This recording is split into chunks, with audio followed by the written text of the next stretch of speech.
ओमदादा, गेल्या अनेक वर्षापासून महाराष्ट्रानं तुम्हाला एका निष्ठावान शिवसैनिकाच्या रूपात पाहिलं आहे. संघर्षाच्या काळात पक्षासोबत खंबीरपणे उभं राहणारा नेता म्हणून तुमची ओळख आहे.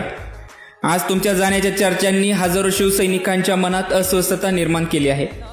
कारण हा तुमचा स्वभाव नाही, हे तुमचं व्यक्तिमत्व नाही.